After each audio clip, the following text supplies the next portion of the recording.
Hello, everyone, and welcome to the Unauthorized Disclosure podcast. I'm Kevin Gostola, joined by Rania Kalik. Hey, Rania.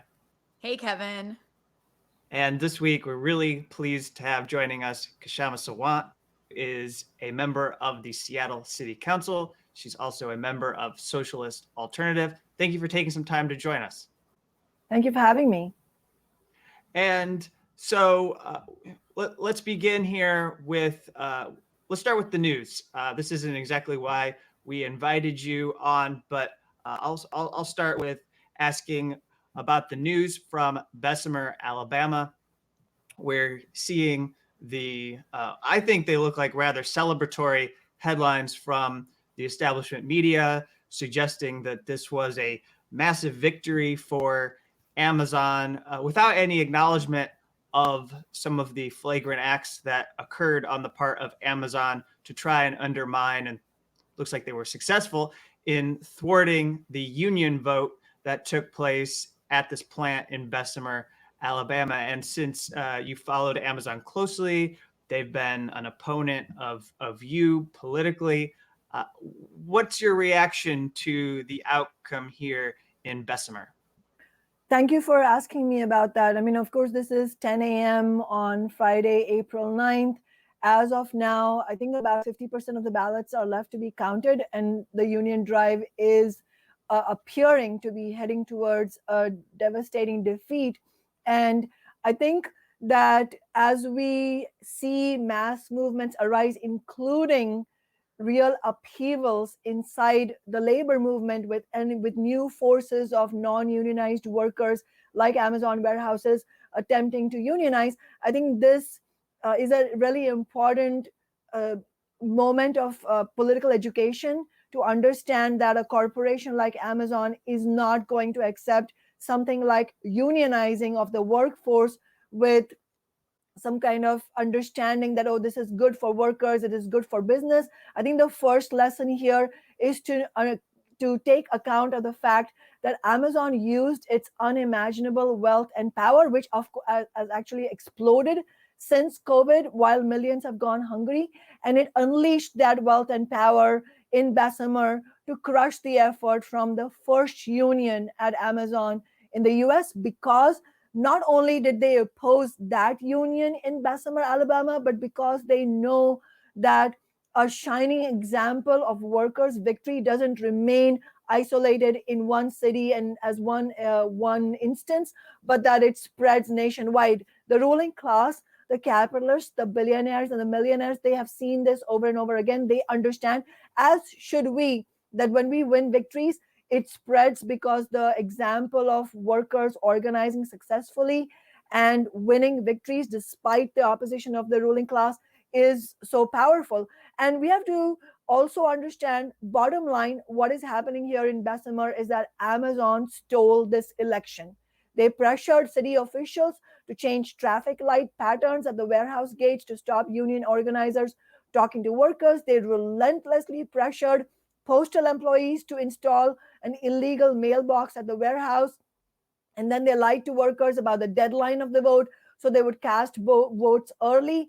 Amazon paid upwards of $10,000 a day to anti-union consultants. I mean, imagine the kind of money and also the motivation that they have unleashed in order to crush this union effort. And really, we are in the 21st century. This is the gig economy. This is the modern tech frontier. But look at the tactics that Amazon and the billionaires are using. These are reminiscent of the tactics that were used by capitalists in another century when the labor movement was first coming into existence. This is an important reminder. It's a sobering reminder, but it is crucial that we understand that the bosses are not on our side, and we will need militant organizing in the labor movement to win our victories, which there is every potential to do, because there are masses of working people who are sick and tired of the status quo and want to fight. So, Kshama, I actually think it's a good way to move to another issue involving Amazon, which is this recall effort against you, which is completely tied up in some of the things you just said. As a Seattle City Council member, you've done a lot to raise corporate taxes, to raise the minimum wage. And you have this recall effort, that's pretending to be grassroots led, but is really like in favor of Amazon. So can you tell us what's going on there and what you're having to deal with after having democratically won an election and having it be challenged by corporate interests? Yes, as you mentioned, Rania, we have a recall effort which is led by the right wing and by big business forces in Seattle against our Socialist Council office. And on the face of it, there are 3 charges that the Washington State Supreme Court has said can go ahead on the ballot if they collect signatures. And all of those charges, they claim that I broke the law in some shape or form. The fact is, I have broken no laws whatsoever. And this recall effort is really an attempt by the wealthy, by the ruling class, by the Democratic establishment in this city to try and get a do-over of the election result that they did not like in 2019, when big business went all out against our re-election campaign in 2019. And yet working class people in Seattle prevailed, and we were able to win despite unprecedented amounts of money being spent by big business, by the Chamber of Commerce, including $1 million money bomb by Amazon and Jeff Bezos in just the last weeks of the election in October. And it wasn't just big business that wanted us out. It was also the Democratic establishment. In fact, 2 Latina progressive Democratic council members themselves ran a candidate against me in the primary election in 2019. They went around the media saying, oh, we agree with Sawant's policies, but she doesn't know how to build relationships. And we're going to see these kinds of false accusations again and again, where the political disagreements against working class politics and a fighting strategy to win for working people will be shrouded in this idea that whoever is representing the working class, they just don't know how to work with the Democrats. They just don't know how to talk to people. Oh, they're vicious, they're odious. I mean, all kinds of adjectives have been hurled at me personally and our movement. But bottom line, the recall is their attempt to redo the election. And this is hardly the first attack that they have leveled against our office. In fact, from the very moment we first took office in 2014, I mean, since then we've won 2 re-elections, but even from the very first moment, we have seen that big business, once they, and the Democratic establishment that controls the city, once they understood that neither me nor Socialist Alternative nor the movements we're building with hundreds of activists, that we are not up for sale. We are not going to be bought up by small trinkets. We, in fact, my salary is $146,000. I mean, it's insane given how much working people are struggling. And I actually take home only the average worker's wage. And after taxes, the rest of my lavish salary goes into building social movements. In fact, part of it has been used to help the union effort in Bessemer, Alabama.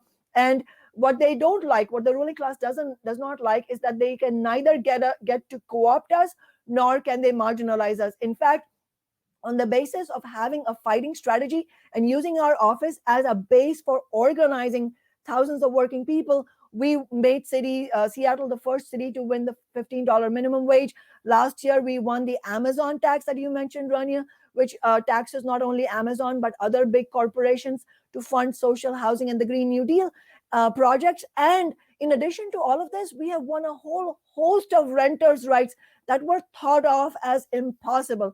That is why, in addition to Amazon, it's all kinds of corporations that are represented in the recall effort. I mean, just to give you one other example, Goodman Real Estate CEO George Petrie is one of the donors to the recall campaign. Why is this important? Goodman Real Estate is a huge conglomerate with $2.5 billion in real estate holdings in US and Canada, and they are the most evicting landlord in our city. Now, one thing I want to ask about in particular is, first, if you can put this into a historic perspective. I understand that what's happening to you is it is unprecedented. The Seattle Times tried to find an example of a city council member who had faced this recall effort before, and they couldn't find any single member of the city council. So I'd like you to speak to that, but also the fact that there is a specific line that we're going to hear over and over again. I know that you've flagged some of the disinformation we can expect, but I'd like you to address, in addition to my first question, this idea that all of that a majority of the donations you receive are coming out of state, because I think that is part of this nefarious outside agitator narrative that gets leveled against people on the left on a regular basis.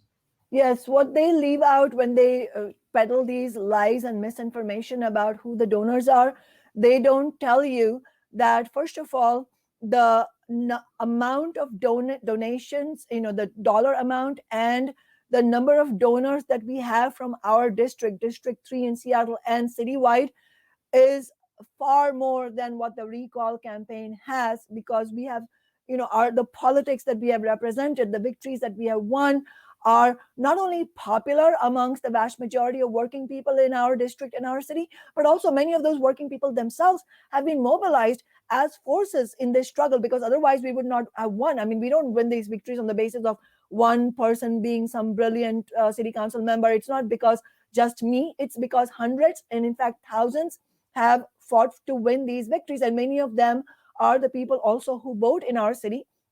Many of them also have been pushed out, unfortunately, because of the searing affordable housing shortage in our city, just like in every other metropolitan area across America. And the other thing that this kind of misinformation obscures is the fact that the people who are behind the recall campaign are CEOs, billionaires, major law firms. They are real estate magnates. These are people who not only have their wealth interests across America and even internationally. I mean, think about Amazon. It has a $1 trillion global economic footprint. These are the people who are making the most amounts of money by exploiting workers, by exploiting renters in our city and in many other cities across the United States. So we don't buy into this kind of fake geographical argument. And as a matter of fact, we have to not only push back against it, but unapologetically make the case that working people in Los Angeles, Boston, Minneapolis, Bessemer, Alabama, everywhere have a stake in fighting against this recall, and that we have to urgently build working class solidarity across cities, across states, and indeed we need international solidarity, in fact, if we are to solve the climate crisis that is staring us in the face. And it's also important to build this solidarity across the working class and reject these arguments of who's donating to our campaign, because if you look at the most common professions or occupations of people who are donating to our campaign, it's educators, public school educators, it's baristas, it's tech workers, it's all the workers and union members who understand that this recall is not an attack on just me individually or just my office or even just Socialist Alternative. This is an attack on everybody who is fighting for a different kind of society and who has the courage to get organized in successful movements. That is what they are. That is what big business and the democratic establishment is so angry about, and that is clear to a lot of people. They understand that we need to unite against this struggle. That is why we have had such tremendous solidarity from the left, as you know, nationally. Leaders like Sarah Nelson, who is the president of the American Flight Attendants Association, has endorsed our campaign. Noam Chomsky has endorsed our campaign. We have these supportive figures and ordinary people in different cities supporting us because they understand we all have a stake against this. Why? Because when they come after one of us, they will come after all of us. An injury to one is an injury to all. And this is an attack on all our movements. And just one other thing I'll add is that it's no coincidence that part of the charges that are in the recall are directly related to my solidarity with the Black Lives Matter movement. And this is, as I said, it's no coincidence, because the fact that we had the largest street protest movement in US history last summer, when 26 million people marched in solidarity against racism and police violence.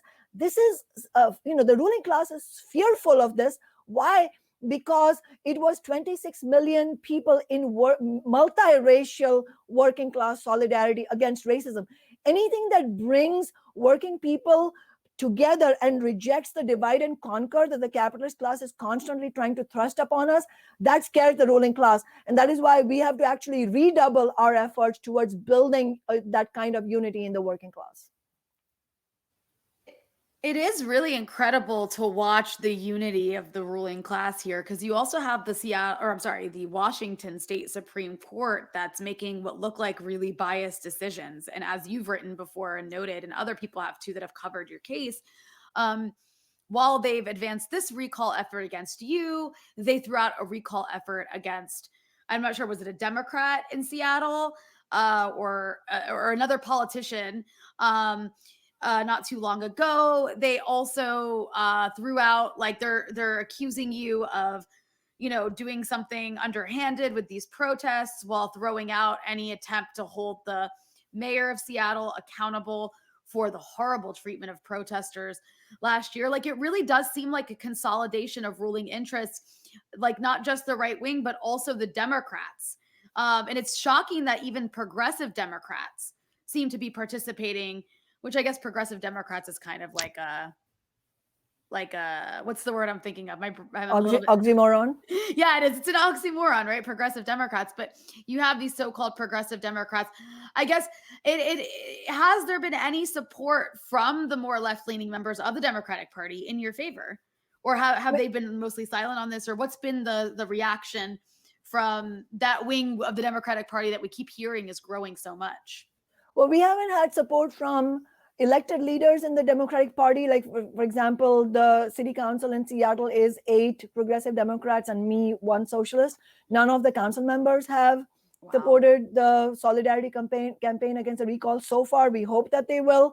Unfortunately, 2 of them, as I said, actually ran a candidate against us in 2019 in the primary. But what we have had is tremendous support from rank and file people who consider themselves Democratic Party members. In fact, we would not have won any of our elections had we not built solidarity between union members, non-unionized workers, rank and file socialists, and rank and file Democratic Party members, because they really what they stand for is far to the left of what the Democratic establishment is willing to offer. And so, for example, the local legislative districts that are run by rank and file Democratic Party activists, they have formally and through organizational resources supported the solidarity campaign. So that is tremendous, and it's really important. But as you said, Rania, the institutions of the capitalist state are very much on the same page about wanting this recall to succeed. And in fact, you alluded to this, in October of last year, the state Supreme Court unanimously threw out a grassroots recall campaign, which Socialist Alternative and I supported, a grassroots recall campaign against Amazon's mayor. I mean, she's a Democrat, Jenny Durkan, and she's Seattle's mayor, but she's really representing the interests of Amazon and big business. She oversaw the vicious police crackdown against Seattle protesters during the Black Lives Matter protests. Now, among other dangerous weapons, Seattle police under Durkan used tear gas during a respiratory pandemic. Tear gas, as we know, inflames the lungs, burns the skin, and stings the eyes. Its use has the potential to increase the spread of the coronavirus and to cause long-term harm in individuals with asthma or other respiratory conditions. Democratic Party administrations like Durkan's, not just hers, but throughout the nation, Democratic city establishments continue to unleash tear gas for weeks, despite repeated public pleas by medical and public health professionals to stop its use, especially during COVID. And yet, the Supreme Court in Washington state unanimously ruled that the grassroots recall's objection to the use of tear gas by Jenny Durkan's establishment really represent a quote-unquote political disagreement with Durkan, and therefore the recall did not have merit, and they summarily dismissed the case. Now, the same Supreme Court has now unanimously approved the recall against Seattle's only elected socialist. Why? Because we held a mass 1-hour Black Lives Matter rally in an empty city hall. But we have to read between the lines. The Supreme Court's real reason for siding with the recall is highly political. It is an attack on our office for unambiguously standing with the Black Lives Matter movement. And I'll tell you this, the stunning irony is that I was one of the thousands who was tear gassed by Durkan's police when we were out there protesting. And it's not just Durkan, though. The Supreme Court has thrown out a whole series of recall cases for establishment politicians. One stunning one is they threw out the recall against a COVID safety denying sheriff of Thurston County, which is a nearby county, this guy, John Snaza. Sheriff Snaza refused to require his police officers to wear masks in the midst of this pandemic, putting ordinary people in even greater danger than usual at the hands of the police. So the hypocrisy on every level is breathtaking. This is a political ruling by the Supreme Court against working people and social movements, and ultimately on the right to protest. This ruling criminalizes peaceful protest and sets an extremely dangerous precedent. It seemed like, and you tell me if I was wrong, but while this was unfolding in 2020, it seemed like Seattle was one of the cities that had the most frequent and alarming use of tear gas deployed against its residents. And so you can tell me if my perspective is off, but I know you've been part of this struggle to achieve civilian control of the police.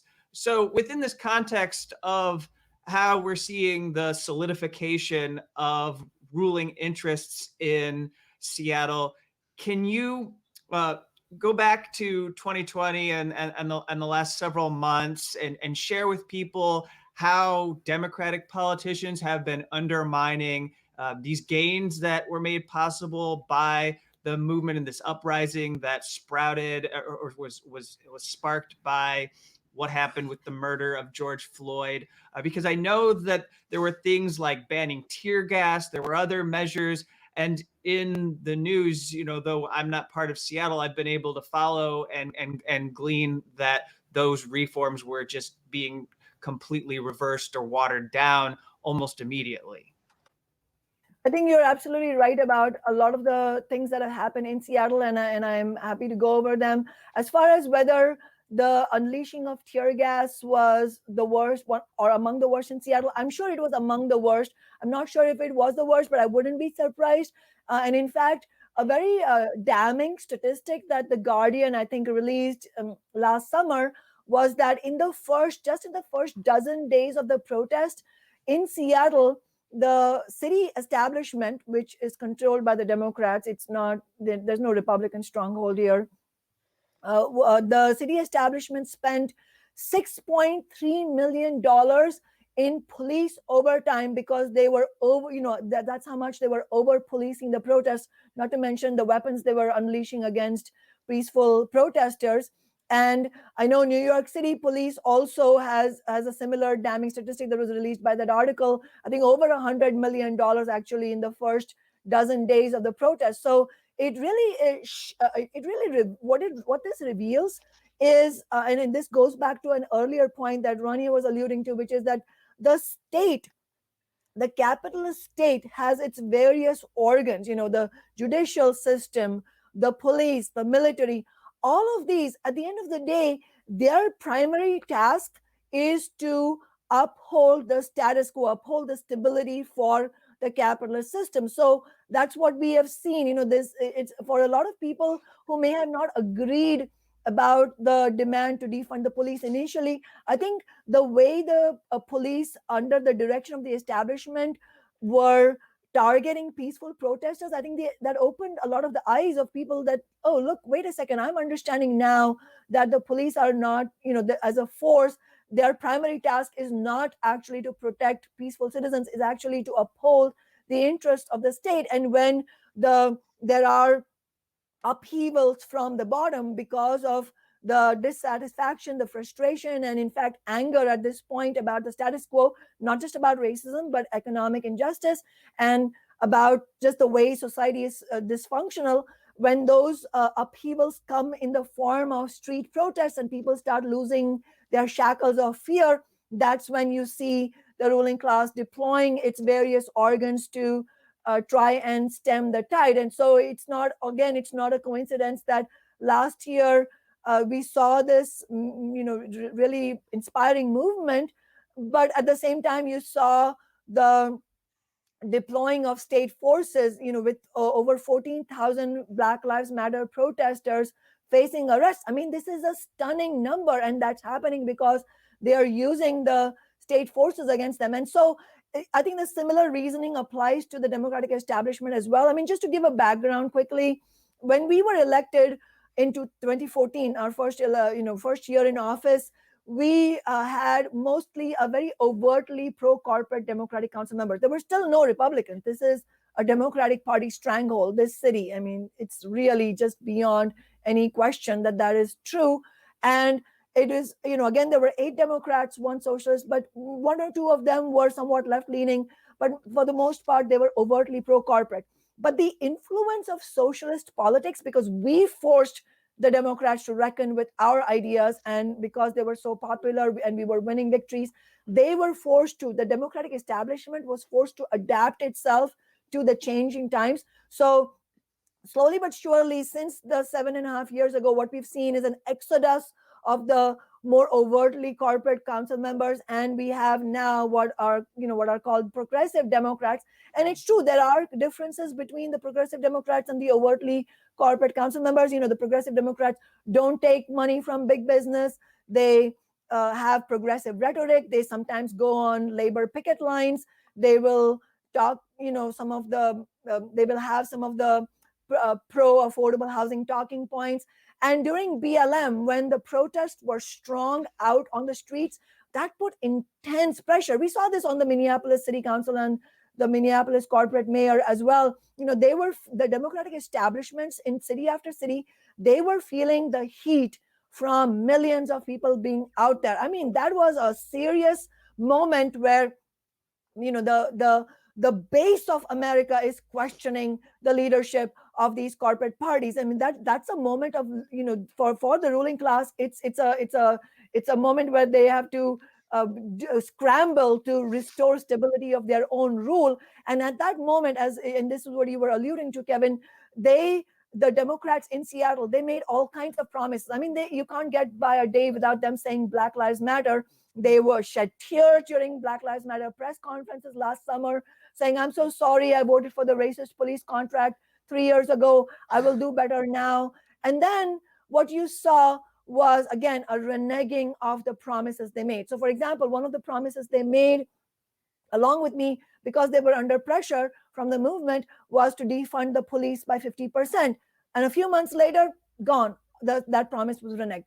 In the summer, during the heat of the protests, our office, Socialist office, with Black Lives Matter rank and file activists, we fought for and won the ban against the police use of weapons like tear gas, rubber bullets, plastic bullets. And it was incredible. I mean, the support we had for that ban was just, it left me speechless. It was so amazing and inspiring.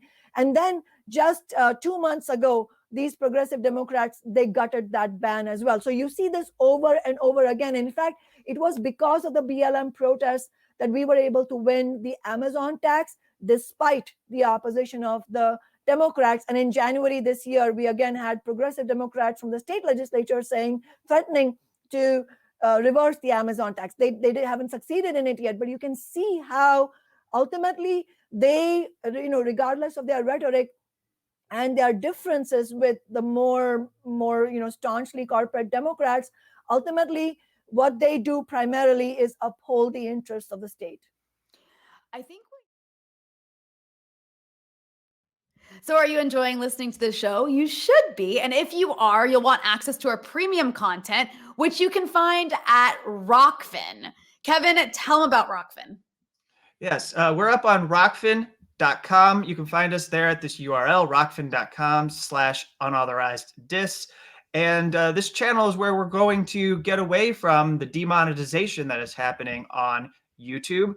We think it's going to allow us to grow our show and bring in new subscribers like you, people who are coming to this show for the first time, or maybe you haven't become subscribers yet and you were looking for an opportunity. And here, if you come and subscribe to our show at Rockfin, you won't just get access to us, you'll get access to other people who are making shows in the same space politically as us. People like Lee Camp, Graham Elwood, Jackson Hinkle, Richard Medhurst, Ron Placone, as well as Jimmy Dore. And some of these people have been guests on Unauthorized Disclosure. So join us on Rockfin, subscribe, get access to our premium content, and you can hear all those other cool people too. I think what you're also discussing really speaks to a broader trend with the Democratic Party. And I think it's so interesting how it's playing out at this like micro level in cities as well, where it does seem like, yeah, you do have these like progressive Democrats, and you described them very well. Like they don't take corporate money, and generally they are better, right, in their rhetoric on certain policies.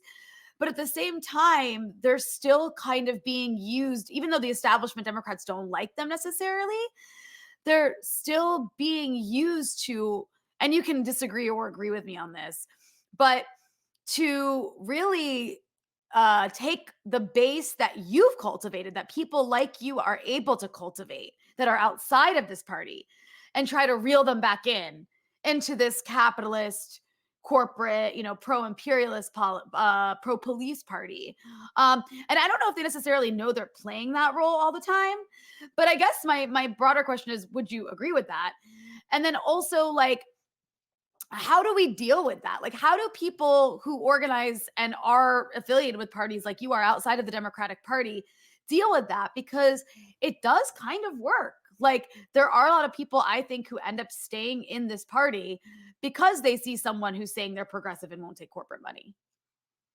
Yes, I think you're absolutely right, Ronnie. I mean, just to start as a starting point, just to start with the fact that the stimulus package and many of the policies, the American Rescue Plan, all of this that that we see coming from the Biden administration, I think we have to understand that this is a real break from the neoliberal era of policies that we have seen in the last several decades, and understand that they the question that stares the Biden administration in the face, and this is actually true also internationally for many pro-establishment parties, is that there is not only a questioning of the overall system by millions of young people and tens of millions of young people and working people worldwide, but also it's a question of the credibility of the parties that represent capitalism. So that's the struggle they're facing, because the crisis is so intense. I mean, it's a pandemic and the economic collapse have just created such a situation for the capitalist system itself, which is now in a serious long-term crisis. So the actions like the stimulus package, unemployment benefits, all of that, the temporary childcare credits, which is really remarkable. I mean, it's a real break from the past, but that's not because they are suddenly, they have suddenly opened their eyes and now they're going to do good things for working people and suddenly the fundamental structure of capitalism has changed. No, that's not what's happening. What is happening is that, one, the pressure of the scale of the crisis and the depth of the crisis, the pressure of having to do differently than the Trump administration, which, the vote was a repudiation of Trump's reactionary anti-worker policies.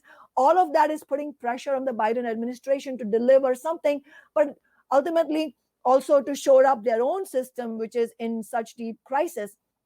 And we have to understand that, yes, that will give them a period of acceptance among working people. And as you said, it will be complicated to help explain this, but still we have the responsibility as the left to explain what is happening and not sort of trail consciousness where the people feel illusions. Understandably, people feel illusions in the Democrats, but I think we have to explain, we have the responsibility to explain exactly what's happening. And I think you're also right that for the squad Congress members like Alexandria Ocasio-Cortez and others, it's not like the establishment Democrats like them. I mean, there was a very poignant article that AOC, where AOC was quoted in the New York Times after the November elections, where she said that, I feel like My own party treats me like the enemy. I don't even know if I want to continue in politics. It's so demoralizing. I completely understand where she's coming from, because the pressure and the attacks and the vilification is intense and unrelenting. And I have no doubt that she faces that, even though she is in the Democratic Party, which I disagree with. That is why I don't believe the Democratic Party is going to be the solution for these problems, because they've proven themselves incapable and unwilling. But at the same time, I think it is true that, we just saw she's being attacked by the Democrats for whom she made donations. They're like, we don't want to be tainted. They rejected her donations. Exactly. And they're doing it so shamefully, so openly. And in fact, that also points to our position being correct, which is that you shouldn't be giving your credibility to the Democratic establishment. You need to break from the Democratic Party. So that debate has to continue. But I think you can see that even the Democrats, the left Democrats, like the squad members, I think it is exactly the kind of situation that you're describing, which is that on the one hand, the party establishment does not like them, and they will often openly lash out at them. And we have to actually express solidarity with the left Congress members, I think, because even if we disagree with their tactics, which I do, I disagree with the fact that they have not been willing to take a fighting strategy on, for example, that they did not use their numerical balance of power to refuse to vote for the stimulus bill unless $15 an hour was put back in it. I believe that they should use a fighting strategy. They have not been willing to do it. But we also at the same time have to understand that they are under attack from the establishment. They are under attack from the right wing. And ultimately, expressing solidarity with them also has to take the form of explaining politically on the left that strategy does not work. I'll just give you one other example quickly. Larry Krasner, who is the Philly DA right now, district attorney in Philadelphia, he ran as a Democrat. He ran as a DSA candidate.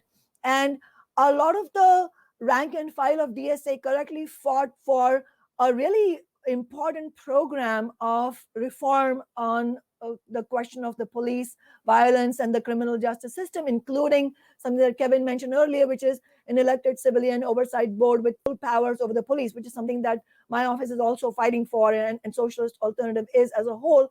And Socialist Alternative did not endorse his campaign because we didn't agree with him running in the Democratic Party, but we said that we stand with the rank and file of DSA who are pushing this campaign forward as a way of change. Now, what happened? Larry Krasner, I think, again, with the same intuition like the squad members of not rocking the boat and thinking that that's the way to go, that's the way to bring change, he, I think, distanced himself from the more radical demands that the movement that put him in power wanted him to use.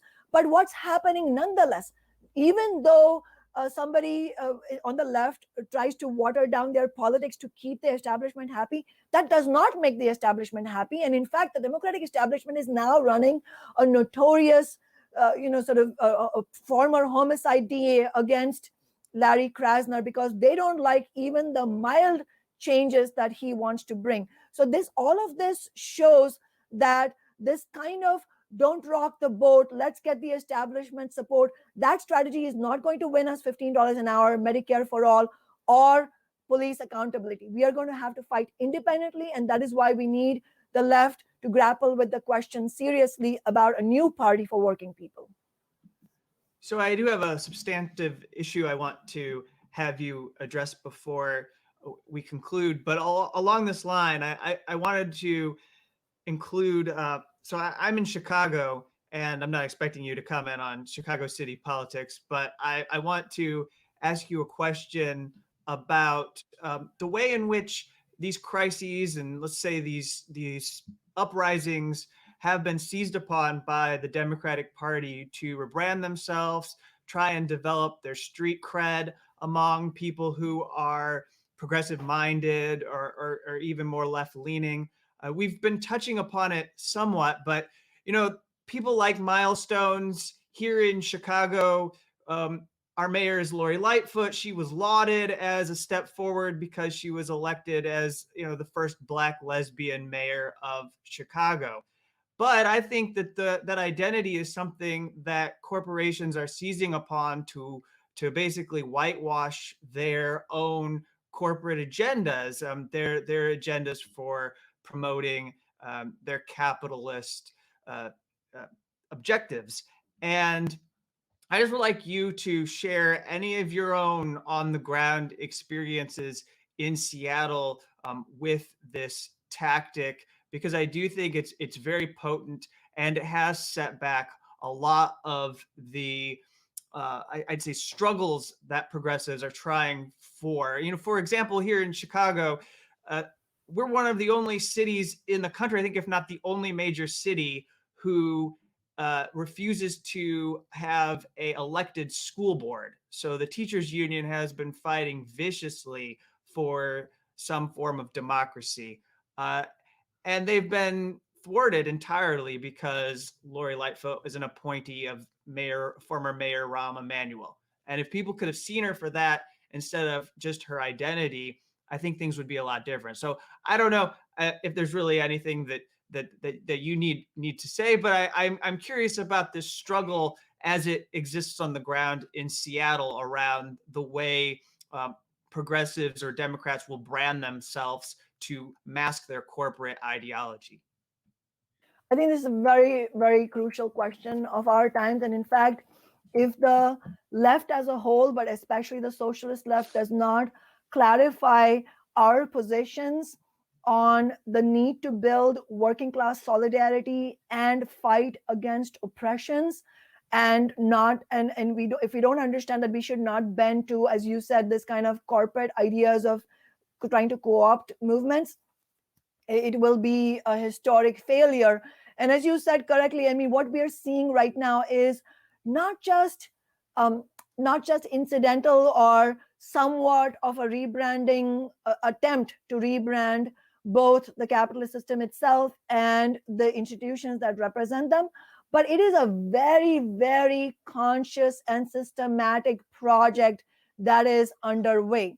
And it should not surprise us, because this is what the capitalist system does. The capitalist system uh, is um, is relentless in its in its fundamental idea of making wealthy people, already wealthy people, much wealthier. And that's the goal of this system, and that's not going to change. But what it is forced to do in eras of social movements, which we are in right now, we are in an era of real upheaval in our society globally, and we're only just starting to see the glimpses of it. The Black Lives Matter movement last year was a glimpse of it. The West Virginia teachers strike a few years ago, that was a sign of it. Again, the Amazon unionizing. So we're going to see this popping up again and again. And the more intelligent members of the ruling class understand that. They understand that the time of just fooling people into submission and quiescence is gone. People are going to rise up. It's a question of whether the uprisings will be successful or not. Those are the questions where we need, where the debate will lie. And it is a systematic project, as I said, of attempting to rebrand the system itself as something that can offer real liberation to people. And so it's not surprising. I don't know how many of your viewers have this experience, but when I look at my Facebook feed now, relentlessly I'm seeing commercials from even just odious representatives of the capitalist class, like Goldman Sachs, with the face of a Black woman saying, this is how you build Black leadership, buy into this whatever hedge fund, this product. LinkedIn is not talking about Black leadership and again Black women. And what they're doing is very explicit. You're using the faces of our most marginalized communities, and then saying, this is, just buy into our system, and then we will make sure that all those questions are addressed, and completely sidelining the issue of how oppression itself is a product of this sick and dysfunctional system, and that it does not exist by itself in the universe because human beings are just genetically bad and racist. No, this is the system of capitalism could not survive without racism. It could not survive without gender discrimination and bigotry. That is how it survives, because by dividing and conquering. And so it's important that we not buy into this. I mean, but the only way we can win people over is by having strong programs, by ourselves being on the front lines of the fight against oppression, and saying, yes, we absolutely need Black and other oppressed layers in our leadership of social movements, in our organizations. But that has to be on the basis of actually providing an avenue for path forward for liberating these oppressed uh, uh, people in our society. And I think the example of Lightfoot is very important. I mean, she's a Black mayor of Chicago, but what is she doing? She is upholding the interests, and quite openly at this point, of the Chicago and Illinois capitalist class. Here in Seattle, during the Black Lives Matter movement, who was the chief of Seattle police? It was a Black woman, Carmen Best. And so when people say, people on the left, subscribe, whether innocently or cynically subscribe to these ideas that are peddled by corporations and capitalism of identity politics, and they say, oh, follow Black leadership, it is absolutely our duty to question why. It's a question of the ideas that a person represents. I mean, Seattle City Council itself is a glaring example of this. I mean, I'm a woman of color, but I'm not a rare person on the Seattle City Council on the basis of my identity. The Seattle City Council at this moment is a super majority of women and a majority woman of color city council. And yet, what did you see? You saw every other city council member except for me renege on their promise of defund the police. They were the ones who gutted the ban on the weapons used by police. They were the ones who had to be dragged kicking and screaming to support the Amazon tax. And the only reason they did this, and this is, I think, it's a really important example of how to fight these toxic and rotten ideas that you're mentioning, Kevin, is, we had no support for the Amazon tax on the city council until we built a fighting movement. And how did we do that? Right after our re-election in 2019, we launched the Tax Amazon grassroots movement, where we brought thousands into mass action in the most democratic movement I've ever been part of, actually, where thousands were able to vote in mass action conferences for our tactics and strategy, where the leadership of the movement was held accountable to the rank and file. And many of those rank and file were of different races, including Black community members. In fact, there were struggling Black small business owners who supported the Amazon tax because they saw that they have to be aligned with the working class and not with big business that subjugates them also at the same time as the working class. But at that time, when the BLM movement broke out, when the street protests broke out, there were unfortunately several, Black and other NGO leaders who were, helping lead protests, who said we should not raise the question of Amazon tax because that's not a Black issue. And we completely disagree with that.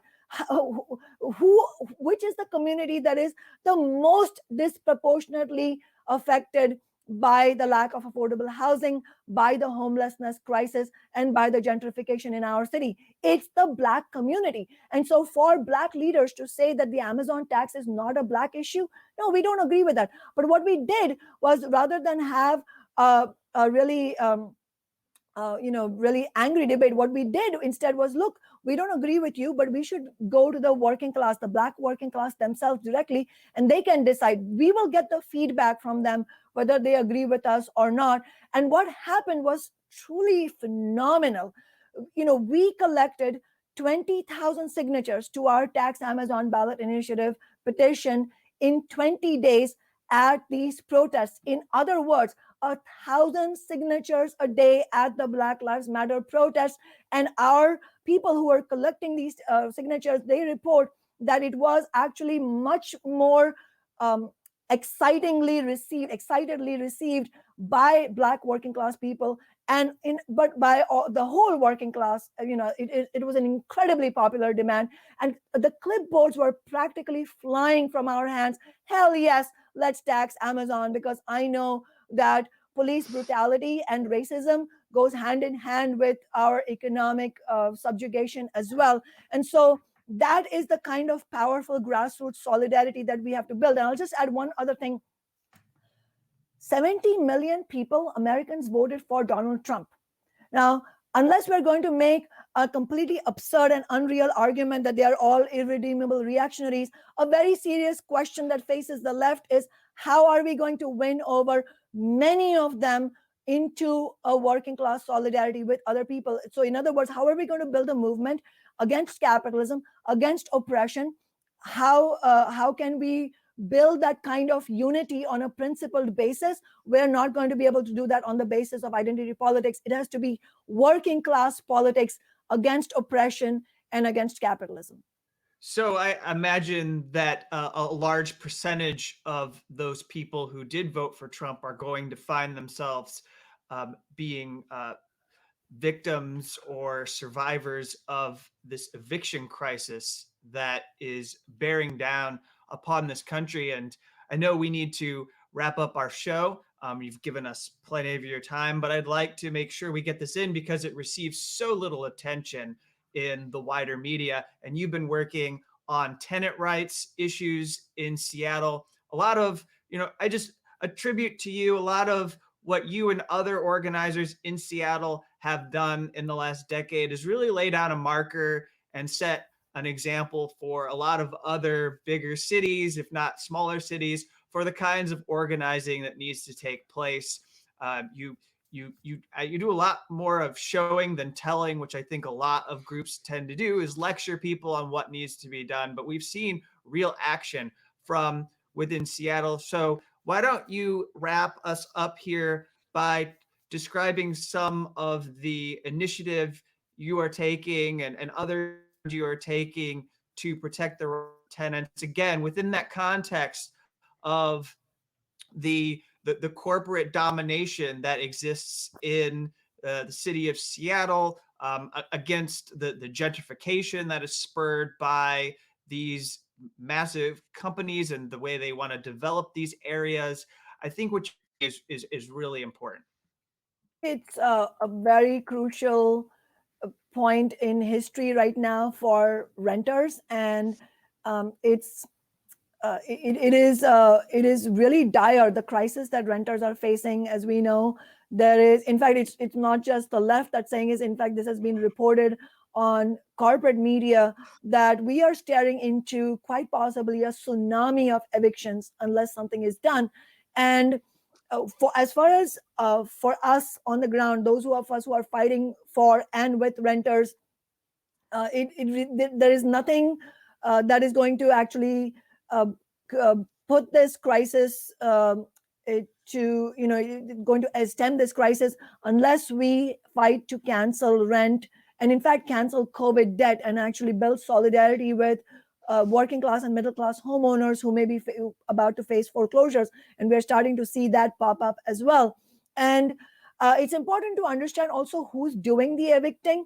I mean, if you look at the 5 to 6 million foreclosed homes that the U.S. government got access to after the foreclosure crisis, in the wake of the Great Recession, what did they do with all that property? I mean, it's just stunning, the data that we are starting to see emerge now, that rather than use all that land and all those homes to make sure that the people who were evicted are actually housed back again, and that, whose rights were seized, that they are made whole again, and that we use these enormous millions of properties as social housing.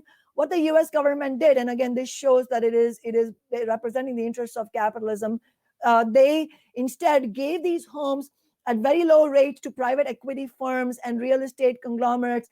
And that is why now in this country, 50% of rental property is owned by corporate landlords. So this is a fight. If we are going to make sure that the tsunami of evictions does not happen, then this is a straight up fight against corporate landlords, corporate real estates, and the big banks, the Wall Street banks that underwrite real estate deals. And this is going to be hard. We cannot underestimate the power that we are going up against. This is basically the capitalist power that we're going up against. And winning a demand like canceling COVID debt of rental, mortgage, and utility debt, this is the demand to fight on, but it is not going to be easy, is my point. And that is why we have to build the struggle, the strength of the movement through smaller victories. And in fact, just 2 weeks ago, we won a very important victory, again, despite the opposition of the progressive Democrats on the city council, which is for every renter in Seattle facing eviction to have the right to a lawyer. This was crucial, and we were able to win a strong law. There were attempts by the progressive Democrats to insert really bad, rotten loopholes. We kept all of that at bay because we organized renters and because socialists and other renters' rights advocates really fearlessly led this struggle and exposed what the progressive Democrats were trying to do. I mean, it was all, the Democrats don't tell you what they exactly are doing. They just say, oh, we need a well thought out bill. Someone's bill is not well thought out. We need a strong bill. But when they say strong, what they mean is weak as far as renters are concerned, stronger for corporate landlords. I mean, these adjectives are not politically neutral. You're either on the side of corporate landlords or you're on the side of renters. So on that basis of clarifying who's on your side, who's not, we need to build and get organized. On that basis of organizing renters, we have won unheard of victories. Last year, we won a ban against winter evictions. That's the only ban nationwide, as far as I know. And that is the only basis on which we were able to force the city and the state democratic establishments to institute moratoriums on evictions. But none of that is going to be enough. We have to do more. Right now, we are fighting against default evictions. We're also now, we have a bill coming up from my office and from our movement to have a moratorium on evictions of school-age families with school-age children and their educators, because the data shows that evictions and housing instability during a school year is devastating for school-age children, not to mention on their mental health, not just on their learning and education and grades, but also on their mental health. So these are all important battles we are building. One thing I'll just add to all of this is that not only is the might that we are going up against, it poses it as a David versus Goliath fight. Also, renters are atomized. We don't have a workplace where like workers can come together and discuss their common interests. So there is so much stacked against renters, and that is why it's a historic responsibility of the left to fight against that atomization of renters and build powerful rent strike movements in order to be able to really make sure that the bottom doesn't fall off from under the feet of our millions of renters. And thank you, Kshama. That was really an excellent interview. Go ahead and take it away, Kevin. Yeah, thank you for joining us. We'll continue to stay on top of the recall. I understand this is going to be a long, drawn out. You may not even, if they succeed, which is actually an open question, but if they succeed in getting the signatures, it could be next year before you actually have your recall, right? Very likely. And in fact, the recall campaign manager, I mean, they're so shameless. They don't even hide where they stand. He has openly said to the media that he does not want the November election because it will be a high voter turnout election. They want less voter turnout. They want fewer voters to vote. So they're blatantly anti-democratic. Yeah, so anti-democratic, so openly. Yeah.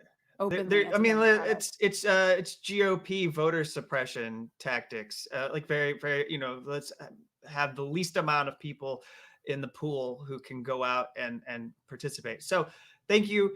And for people who are listening to the show, thank you all for supporting the Unauthorized Disclosure podcast. Thank you for watching, and we'll be back next week with another episode.